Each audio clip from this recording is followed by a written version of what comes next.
Hi, it's Sandy Wiley here. I wanted to talk a little bit more about the subject um, of sex with your psychologist. And I wanted to get real intimate with you about the psychologist that I had sex with. And I want to show you a couple of pictures that I took of him. Now, the first picture I took of him is when I was his patient, when he's in his therapy chair. You see that he has a notebook and his glasses in his lap? That's him right there. And now the second picture of Jim is I took in his house when we were having a sexual relationship. It might not be too. Try to make that. You see that?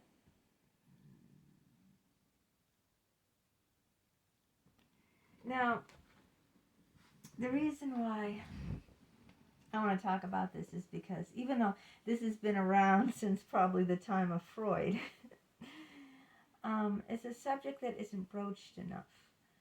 And a lot of patients don't report their psychologists. And a lot of patients feel guilty and very shameful about what happened. And they also feel responsible for what happened. And this is why this topic needs to be addressed.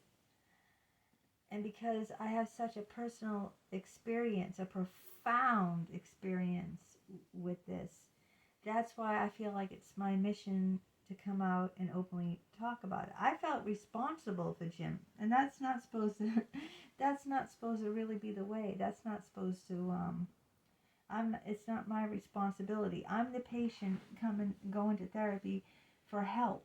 I'm not responsible for my therapist, but yet I felt responsible for my therapist.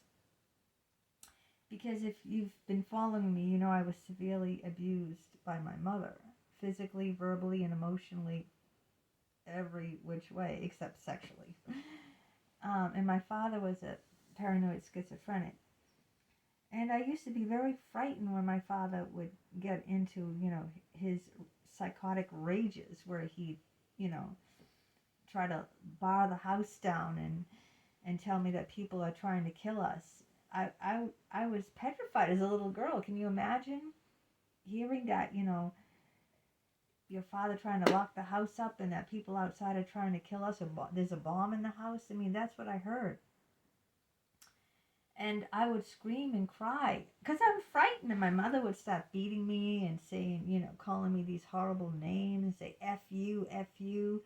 And, because she'd say, it's all, if it wasn't for you, I wouldn't have to stay with him. She put the blame on me. Imagine that. Imagine a little child saying it's your fault because if I didn't have you, if you weren't around, I wouldn't have to stay with him. That's horrible. And in the same way, I repeated that with Jim because Jim would say to me, it's your fault if you go report me. My patients won't have anyone to help them. They'll be devastated. So you see how it's like history, and this is what happens. You usually fall in love with someone who is like one of your parents, okay? And you usually repeat your childhood with that person that you've fallen in love with. This is Psychology 101. And why do we do that? Well, we want to fix it. We want a restorative process where we can fix our childhood, fix our parent. And we try to do that. And this is all on a subconscious level. So, we're not even aware that we're doing it. And this is what happens. And then it gets repeated and repeated until we finally break the chain and come to realize, what we're really doing. And that's why I want to awaken people who are not so aware psychologically or, of like, why do I do the things I do? I was repeating my childhood with Jim, my psychologist, and he was repeating his childhood with me, and I'll explain that too. I'll explain about him. I was repeating my childhood where my mother would swear and scream at me and blame me for my father. And Jim was yelling and swearing, F you, you're going to ruin my life. You're responsible for all my patients. He was doing the same thing that my mother did to me, see? And like my father would come home and he'd have a long face on and really be in a very foul mood. And every night Jim would pick me up at my house when my husband and son were home looking out the window seeing this. He wouldn't act like someone happy to be with me. He'd have a very scowl face on, and if I asked him how are you doing, he'd say, I'm tired. Just like my dad did when my dad came home. So when Jim was coming to my home, he was acting just like my dad and having that scowl and, moody, distempered. See how the history is repeating itself? And now with Jim's father used to beat him up. Yeah. And his mother would ignore him. She'd go a week without talking to him. If Jim didn't like something she cooked, that was it. She wouldn't talk to him for days, And so, here I am repeating the same patterns. How many times did I pummel Jim with my fists? I have to say that I'm guilty. And this is the first time I'm coming on live admitting that I was physically abusive to Jim as well as he was to me. And he never hit me, but he, shoved me around. But yes, I was so exasperated by him that I did use my fists on him. Just like his father. And I would go days ignoring him just like his mother. And he never felt safe with me, just like his childhood. So here we are again. We're repeating the same patterns that we grew up with. This is what happens. Unless you're aware of it and you get help and you try to, break those patterns that you're so ensconced in, We don't even know why we're doing it. Well, we tried to talk this out with Dick and we were aware that what we were doing, okay? We finally, because he's a psychologist and I'm psychologically minded, I was very interested in psychology. We were finally aware what we were doing, but it was very hard to break away from that. This is why therapists and patients don't mix.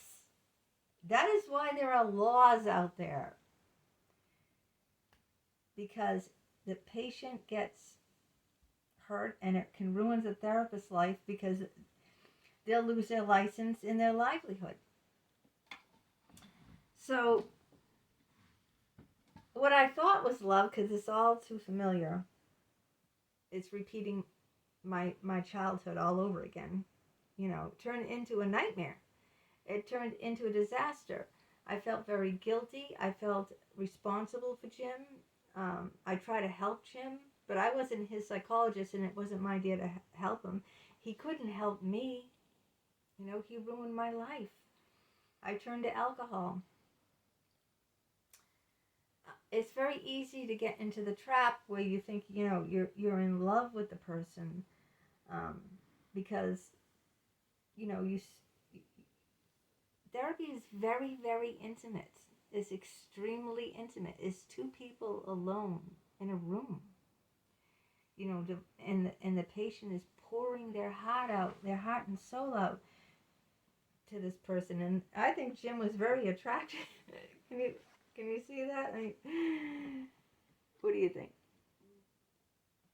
You think he's attractive? I don't know. Maybe it's too. Anyway, he's like 60 there. He looks like he's 40, He was 60. He doesn't not look 60 in my eyes. It's just, he was just, and he had muscles. You could see when he wore a short sleeve shirt, you see the rippling muscles under his shirt. And jet black hair. He was Italian. I was Italian. He was Catholic. I was Catholic. You know, he came from an abusive childhood. I came from an abusive childhood.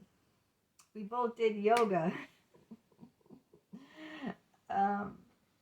You know, we both love to analyze everything. Like when I talk to my husband, you know, says, you know, I think too much. Like, you know, he doesn't want to talk about that. Yeah, okay, you're right. But like me and Jim like to dissect things, you know. So, and then when he started pouring out his heart and soul about how his father would beat him, you know, then I started feeling responsible for him. I started feeling sorry and you know, because I saw he was as wounded as I was. And that's why a lot of people become psychologists, because psychologists are often just wounded patients themselves. That's what they are. They're just wounded patients themselves. But they're supposed to know better. They're supposed to have done their own therapy. They're supposed to analyze themselves. And, you know, this is a case where he told me that he was going for help. He had a female psychologist because his old psychologist retired and he couldn't find anyone on his health insurance. So he went to a female psychologist to try to get help, probably telling her that he's falling in love with his patient, and she kicked him out the door. She probably didn't want to get involved because she probably expected that it was going to turn sexual, and then she would probably be caught in an ethical dilemma of what is she going to do now. So she wouldn't see him. So who did he see? Dick Geist. That's another story. He was the one that encouraged me to start this relationship. He said, "Oh, I know plenty of psychologists that get involved with their patients." Yeah. Doesn't end up well. So, please, I know it's exciting. I know that, you know, you're in an intimate situation. I know that you pour your heart and soul out to this person and they can be very, very attractive. And I know you're alone in a room and, you know, it just seems like, you know, it's very powerful. It's like a drug. But don't do it. Don't do it. And if you see your psychologist coming onto you, please just run. Run. Do not get involved with your psychologist, okay? If they try to talk you into it or you feel like you know, just leave. Find another therapist because it never works out, you know. And I'm living proof here. It doesn't work out. It is trauma, unmet needs and trauma from your childhood that you're not consciously aware of, and you're acting out with your therapist, and they're acting this out with you. And you're not consciously aware of it at the time, but it is. Trust me, okay? Just don't do it because it's always wrong. In every state, it's unethical. Every state. In 26 states, it's a criminal act. It's statutory rape and against the law, okay? Why do you think that is? Ask yourself. I should have asked myself, why do you think in 26 states is a criminal act? They say it's statutory rape. I was just fooling myself until I got away from it and I could see that, you know, he was clearly taking advantage of me, going for help. I'm the one going for help. He's not the one trying, you know, who's supposed to be getting help from me, who I'm supposed to be protecting. And I had all these guilty feelings about that. They were really intense. And I was like tormented. I was really tormented what to do, you know. It just was torment. It was pure torment. And I don't want you to have to go through it. And then when my other psychologist, Dick, got involved, I felt like both of them were against me, you know. That's for another day or another video. But yeah, so I And then there was a third psychologist. I did this in another video, so go back to that video. But they were all psychologists, and I guess they all stick up for each other. But as a patient, I want to be a patient advocate and tell you, as a patient, don't do it. No matter how good it feels, no matter how exciting, no matter how alive it feels, don't do it, okay? Because you're only going to be traumatized.